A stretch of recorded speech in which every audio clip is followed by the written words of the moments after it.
Welcome bank two आवर channel द couples की। तो मैं फिर से आ चुकी हूँ किसाई जी के न्यू सॉन्ग पर रिएक्शन लेकर, जो कि ये 5 घंटा पहले ही गाना है। ये मूवी का सॉन्ग है, जो किसाई जी का नया गाना, नया मूवी जो आने वाला है रंग दे बसंती, उसका ये सॉन्ग है। सॉन्ग का नाम है रहल का हिसाब से, रहल के हिसाब से। इसका मीनिंग तो गाना देखने के बाद पता चलेगा। तो बिना देर के वीडियो शुरू कर।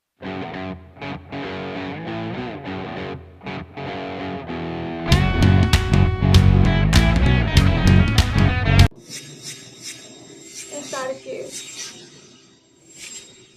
मैक्सिमम इसमें किसाई जी का नया सॉन्ग आता है।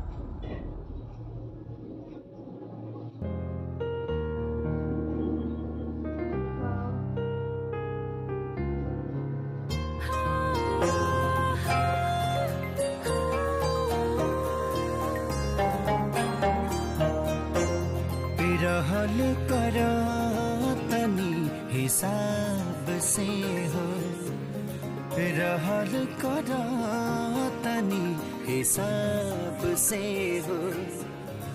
बड़ू आजकल बड़ा सबाब पे हो,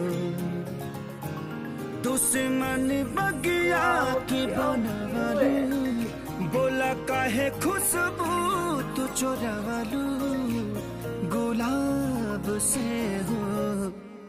रहल करा तनी हिसाब से हो, बड़ू आजकल बड़ा सबाब पे हो। व्यूज के हिसाब से काउंट बनाइए।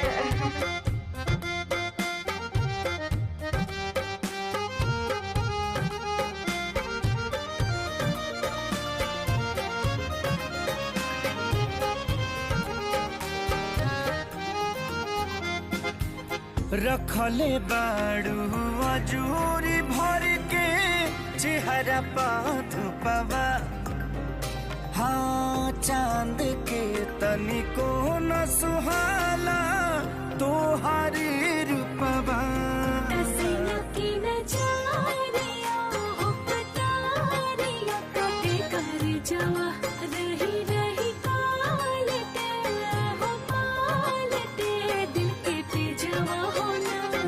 मनवाई गोला शराबी बाटे बनलई ओठावा गुलाबी, कसराब से हो।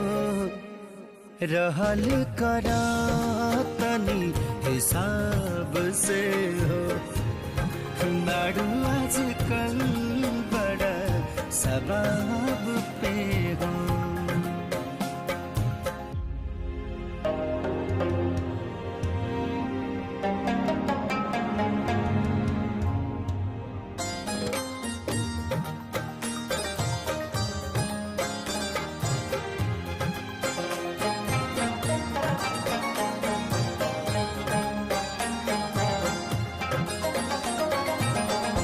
कितना शीतल शीतली हो पूर्वा झीर, हाँ वो पे जब कोरवा भरेलू मानवा सिहरे।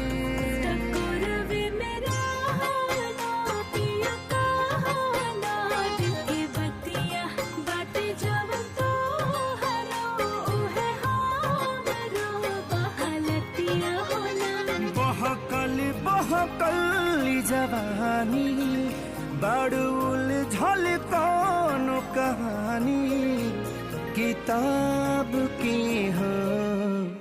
रहल करा तनी हिसाब से हो, बड़ू आजकल बड़ा सबाब पे हो।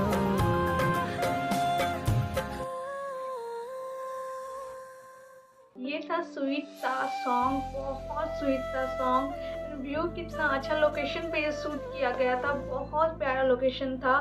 तो और जो उन्होंने पहना था, जो एक्ट्रेस थी बहुत ज़्यादा प्यारी लग रही थी। उन्होंने साड़ी गाउन जो पहना था, बहुत ज़्यादा प्यारा लग रहा था। खेसारी जी एक अलग अवतार में आए थे, उनका जो मूंछ था बहुत प्यारा लग रहा था एंड उन्होंने जो ड्रेसअप किया था बहुत अच्छा लग रहा था। आई होप आपको ये सॉन्ग अच्छा लगा हो एंड काफ़ी कम व्यू है इस सॉन्ग का, क्योंकि मूवी का मैं देखती हूँ कि बहुत कम व्यू आता है सॉन्ग का, मूवी का जो सॉन्ग होता है उसका।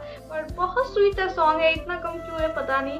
जैसे कि आप लोगों को पता चल गया होगा कि रंग दे बसंती का ये सॉन्ग है और कास्ट किया गया है खेसारी लाल यादव को, रति पांडे एंड विनय खान। तो ये था सॉन्ग, आई होप आपको अच्छा लगा हो एंड प्यार दीजिए उस वीडियो को, खेसारी जी के एंड हमारे वीडियो को भी।